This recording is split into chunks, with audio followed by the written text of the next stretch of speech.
What's going on, everybody? A little intro here on the Camaro. This is the 1973 LT we picked up in Pasadena a few years ago. What was supposed to be a project car kind of didn't give us the option to do that because the vehicle came completely uh, intact. I'm talking about the interior, the engine, drivetrain, pretty much the whole thing. Those are the original rally wheels, and that's the original hood right there. So the only thing we did was upgrade the Kell induction hood up in the front and the rear spoiler. And the color change that we did was to a 1973 medium red. If I'm not mistaken, that was the first year of the medium red color. Anyways, that being said, some of the upgrades that we are able to do is going to be on the audio system. As you can see, the original owner had some extra 6x9s added to the rear deck. We're going to be swapping those out mainly because the little tweeters on the 6x9s, you guys, began to pop, and it made the sound system pretty much unbearable. And so we're going to be getting rid of two 6x9s. We're going to be going back with the original two 6x9s in the back, and we're going to be swapping those out for the Pioneer 6x9s. This is from a component system that I bought a couple years back for another purpose. And anyways, on the inside, you guys, on the front of the vehicle, we're going to be doing something a little bit more different. We're going to be swapping out that center 4x10 that's inside the dash, and we're going to be replacing it with this right here. This is a 4x10 speaker plate that I picked up off of Screaming Chicken. They specialize in everything for F-bodies. And the speakers, you guys, these are from PRB Audio.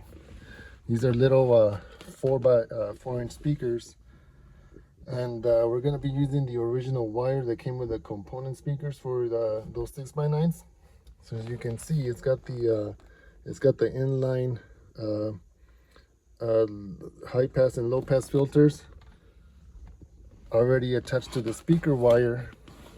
And as far as the tweeters, I'm still kind of up in the air as to I want to have them located or mounted, and the objective here is to have them in place without them falling and hiding the speaker wire at the same time. So I'm still up in the air, you guys. I don't want to attach them to the door panel.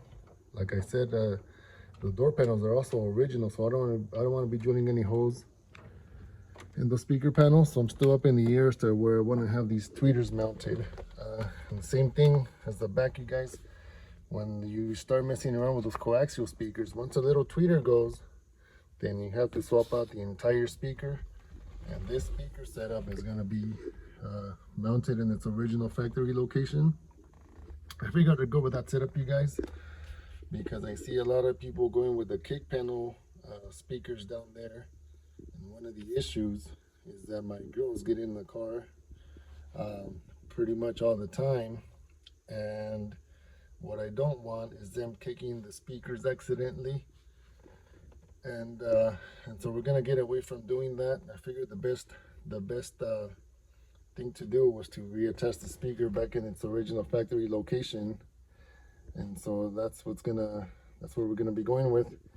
The car came, you guys, with a Kenwood stereo, and if you guys know from stereo installations from the 90s who the king is. Anyways, let's not get into that. One of the issues that I had, you guys, removing the stereo is that this little tab right here on the side, you guys, people were telling me to get the butter knives. In fact, they're still in the car. I couldn't get this little tab removed, so what ended up happening is I ordered the Kenwood removal tool, and the stereo literally came out like in 2 seconds. Anyways, what I was doing wrong is, from the people that were suggesting to do the butter knives method, is I wasn't reaching in deep enough, and I didn't know where the little tab was at. So I was having trouble removing the stereo from this from the little thingamajig right there. Anyway, so if you guys are going to try to remove a Kenwood stereo, you don't have the tool, just there's that little tab and there's one on each side. Push it from the inside. Like I said, you could do that with a butter knife. Like I said, I just wasn't reaching in deep enough or didn't know exactly the location of this little tab right here, but that's it right there. And we're also going to be going with this pigtail that I picked up of Amazon. Reason for that, you guys, it takes away a lot of the guesswork for the future. If you want to run your power, memory, the ground, the speakers, it takes all the guesswork out of having to figure out which speaker goes in which location, which wire, and having to dig through all the wires that are underneath the dash. So whatever the previous owner was already using is what I'm going to be using. That way I don't have to add any wires or whatnot. And so I figured the best thing to do is to add this. And like I said, this one's already wired. That's the stereo end right there. And that's the little connector that goes right there. So I'll connect this setup directly to the car. For future reference, I don't have to be going through wires anymore trying to figure out which one is which. And so that's about it. You guys stay updated. I can't upload any videos with music because you guys already know the copyright laws on YouTube and stuff, but I'll see if I can come up with something once I get everything installed. I don't want to bore you guys with stereo installations because there's thousands of videos on YouTube on how to do that. But go ahead and subscribe and watch out for the next video. We'll be updating it pretty soon. All right, thank you guys.